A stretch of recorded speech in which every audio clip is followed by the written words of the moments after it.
Bienvenidos a TVL. En Ecuador han existido muchas mujeres que con sus luchas son parte de nuestra historia. Hoy queremos acercarlos a la vida de Nela Martínez de Espinosa, escritora y política nacida en Cañar, muy vinculada a la lucha por las mujeres, los campesinos y los indígenas. Hoy, varias mujeres que conocieron a Nela nos cuentan sobre su vida en este documental. Que lo disfruten. Nela Martínez era una insumisa.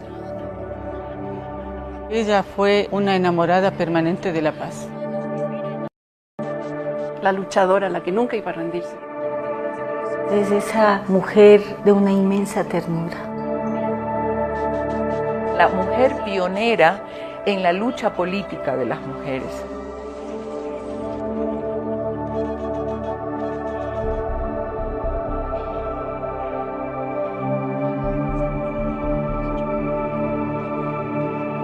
Respiremos profundamente, aspiremos el aire de la patria que sufrió y sacrificó a sus hijos para ser libre. Tengamos amor por ella, la República del Ecuador.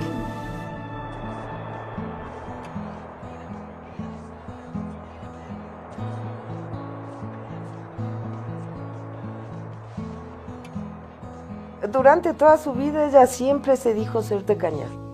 Era como un emblema para ella, ¿no? Como una carta de presentación. Por supuesto, ella siempre se describió como una niña inquieta. Imagínate, remontados en la montaña. El recurso que había era el de la lectura para conectarse con el mundo. Ella está impregnada de poesía desde su primera infancia. Todo el plano cósmico, todo el plano de la tradición indígena, sabe a su perspectiva poética, empieza a escribir desde... Había una empleada indígena que era la que les cuidaba. Entonces mi madre, su primer recuerdo es estar entre las faldas de esta mujer indígena, ¿no? Entonces había ya una ligación afectiva desde que eran bebés, ¿no? Y luego sí, ella va creciendo y nos contaba como un alarido que tenía muy presente, despierta en ella la rebeldía. ¿Por qué había que torturar a un ser humano, no? Y esa es la razón que hace que ella empiece a preguntarse sobre por qué eran tan injustas las relaciones entre los patrones y los indígenas y el pueblo indígena. Y entonces esos gritos, esos lamentos marcaron la conciencia de esta niña que trató, como ella misma lo dice en sus palabras, de solucionar de alguna manera, de calmar ese dolor de alguna manera a lo largo de toda la vida.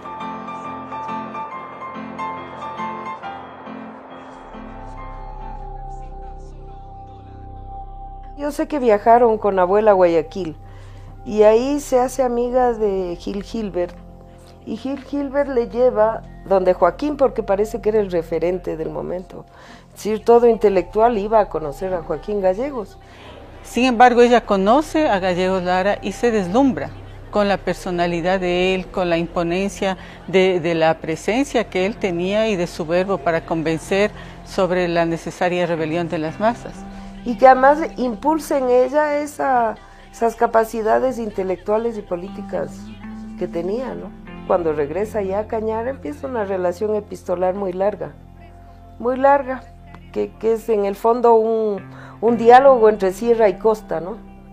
En donde ambos empiezan a descubrirse esos personajes de los que no se hablaba, del Montubio, el negro.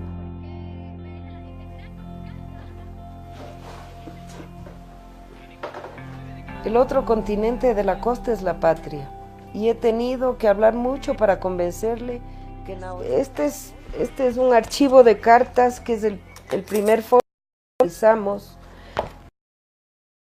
entre Nela y Joaquín Gallegos Lara.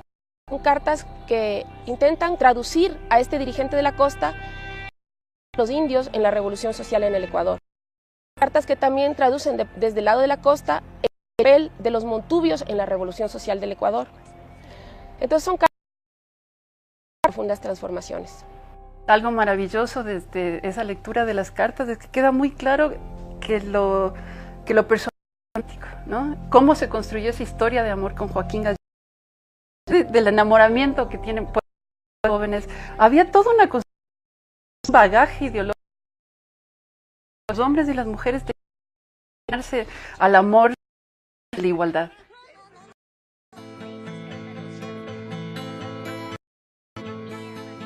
Ella amaba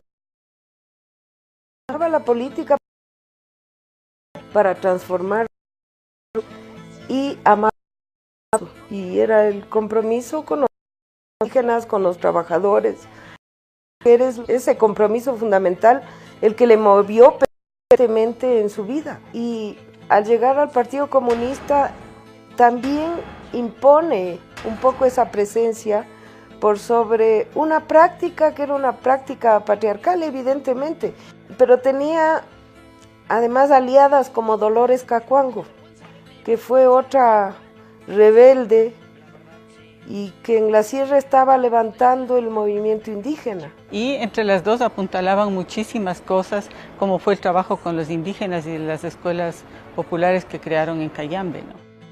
Nela es quien funda la primera organización política de mujeres, una organización marcada indudablemente por una opción de izquierda, ¿no? Que fue la Alianza Femenina Ecuatoriana. Las mujeres estaban destinadas a ser esposas, madres de familia y al silencio. Y yo creo que lo que menos tuvo doña Nela fue el silencio. Ella no guardó silencio nunca y fue capaz de expresar a veces a través de su voz las inquietudes y las necesidades del resto de mujeres, ¿no? Ese fue un periodo que realmente ha dejado historia, porque ha permitido que la mujer ecuatoriana en este momento tenga derechos que antes no los tenía. La Gloriosa fue una revuelta que comenzó en Guayaquil el 28 de mayo de 1944 y se extendió a Quito. Ocurrió, digamos, en esos días el derrocamiento de Carlos Alberto Arroyo del Río, que había firmado el protocolo de Río de Janeiro en 1941. Nela tuvo papel protagónico en la revuelta de Quito, fundamentalmente. Ella llega hasta la plaza de gobierno, entra a Carondelet con su gente y ella es encargada en primer momento del Ministerio de Gobierno. Uno de los primeros decretos que ella firma es la libertad de los presos políticos, ¿no? Entonces, claro, decimos, se tomó el palacio y se hizo cargo del Ministerio de Gobierno. En realidad se hace cargo del poder. 3 días que fueron de una actividad febril sumamente intensa, que no permitía a la gente que estaba en el Palacio de Gobierno dormir siquiera. Mientras está el pueblo, están los estudiantes de izquierda, están las mujeres con AFE y está Nela Martínez también dirigiendo este proceso, el resto de dirigentes políticos estaban estableciendo acuerdos para ver quién se quedaba en el poder. Cuando toma el poder Velasco Ibarra, Nela sintió que el movimiento popular había sido traicionado, que ciertas élites aprovecharon la circunstancia para enancarse en un espacio que les correspondía a otros. Y ella sale a pie del Palacio de Gobierno, ni siquiera acepta que la trasladen. Y llega a su casa en la calle Río Frío y me contaba que durmió 24 horas seguidas. Doña Nela se despierta y con lo que se encuentra al día siguiente es con que le habían cancelado de su único cargo que tenía. Eso hizo Velasco. Entonces por eso ella nunca confió. Finalmente a partir de eso nunca confió en Velasco.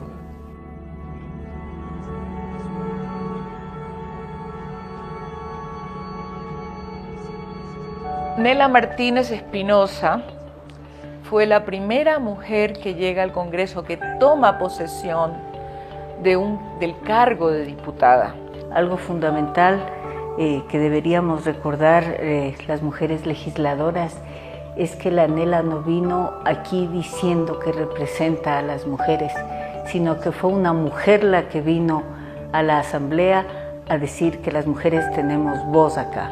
No, y vino ella sí en representación de una clase social, de los trabajadores, de los obreros. Hoy las mujeres en la Asamblea somos el 35 o el 40% de la composición total de la Asamblea. Es uno de los porcentajes más grandes que hay en los parlamentos del mundo. Y eso no es gratuito, pero ese es el resultado de que otras mujeres como Nela Martínez empujaron los límites. Mi presencia era extraña en el Congreso Nacional y al saludarla, los dirigentes políticos reconocían por primera vez la ciudadanía de la mujer también en la altura del poder. Bueno, había un debate, ¿no?, en la izquierda latinoamericana y era ¿debía existir colaboración de clases o no? Yo creo que mi mami estaba en contra de eso, ¿no? Ella pensaba que no había que colaborar, que el proletariado no podía colaborar, seguir colaborando con la burguesía permanentemente. Entonces, esa era la diferencia fundamental con la dirigencia del partido, y a ella le prohíben la militancia en el año 57 durante un año, pero ella decide nunca más regresar. Es una mujer que no tuvo partido, pero que nunca perdió el norte. Yo, sabes, que recuerdo de la infancia el llanto de mi madre cuando la sacan del partido. Tengo, pero así en mi sentido, el llanto de ella profundo. Sin embargo, ella vuelve a levantarse y esta vez organiza Unión Revolucionaria de Mujeres, que tiene un combate feroz con la dictadura de los años 63, ¿no? Hubo una vez cuando tuvimos las terribles dictaduras del Cono Sur, que en la casa de Nela llegó a estar un grupo de más de 40 exilados, entre chilenos y argentinos. Todos tuvieron comida, todos tuvieron techo, todos tuvieron cariño, no solo de Nela, sino de su compañero de vida, de Raymond Meriguet, que fue un hombre tan inmenso y tan maravilloso como la Nela.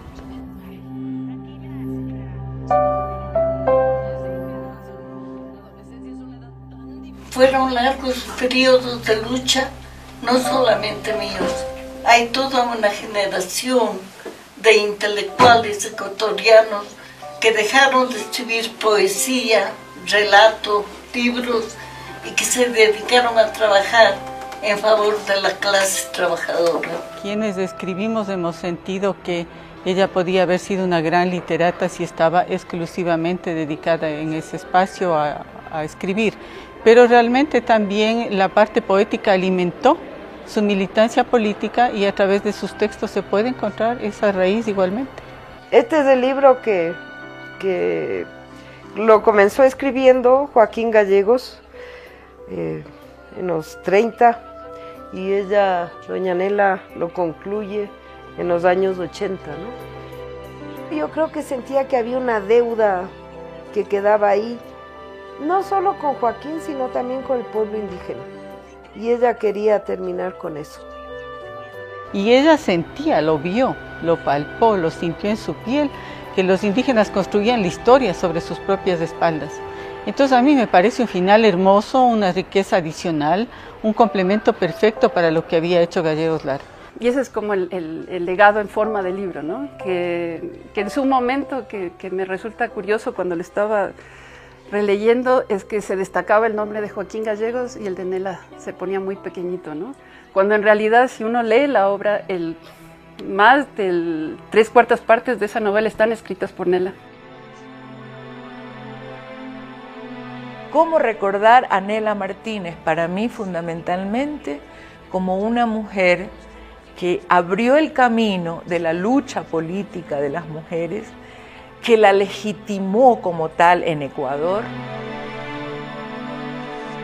Nos deja ese legado de valentía, de claridad, de decisión política. Nos deja también esa claridad respecto de los límites que pueden existir en el mundo político, de las decepciones que ese mundo puede generar, pero también de la esperanza que es permanente como seres humanos. Pero también esa inmensa mujer política que me enseñó que la lucha hay que darla de pie. hay paredes con las que se topa y ella nunca se rinde, nunca, en ningún momento. Entonces ese también es como un legado importante de que a pesar de todas las dificultades, a pesar de los problemas económicos, políticos, sociales, hay posibilidades en el mundo, porque ella lo hizo, realmente lo hizo. Pero yo creo que hay que recordarla viva, ¿no? Viva en cada una de las mujeres sobre todo, ¿no? Y en rebeldía, en insumisión permanente. Eso, en insumisión.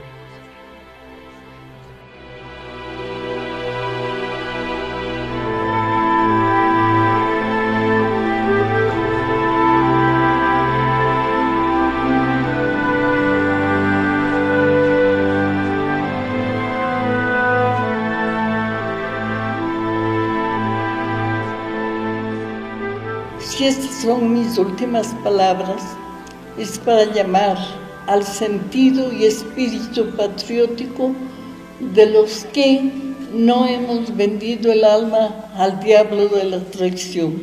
El respeto a la patria es el respeto a su independencia y su autonomía plenas. Tengamos el honor de merecerlas. Gracias.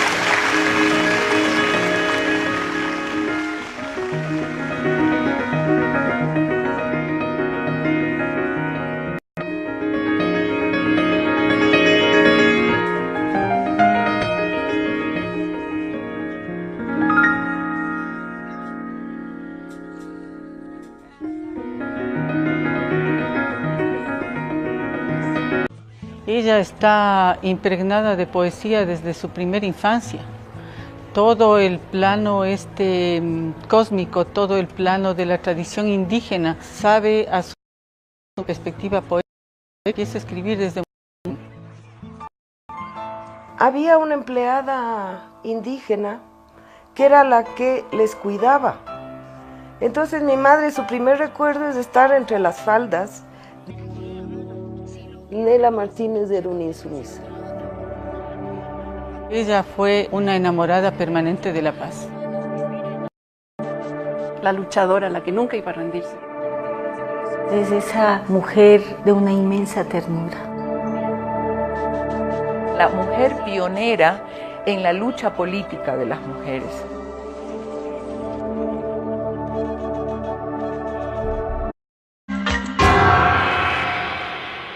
Bienvenidos a TVL. En Ecuador han existido muchas mujeres que con sus luchas son parte de nuestra historia. Hoy queremos acercarlos a la vida de Nela Martínez de Espinosa, escritora y política nacida en Cañar, muy vinculada a la lucha por las mujeres, los campesinos y los indígenas. Hoy, varias mujeres que conocieron a Nela nos cuentan sobre su vida en este documental. Que lo disfruten.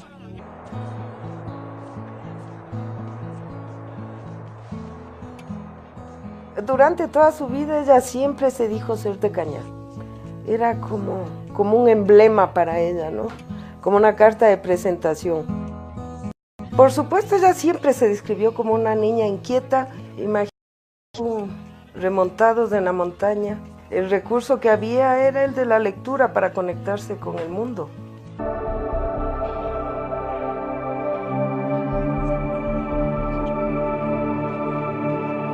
Respiremos profundamente, aspiremos el aire de la patria que sufrió y sacrificó a sus hijos para ser libre. Tengamos amor por ella, la República del Ecuador.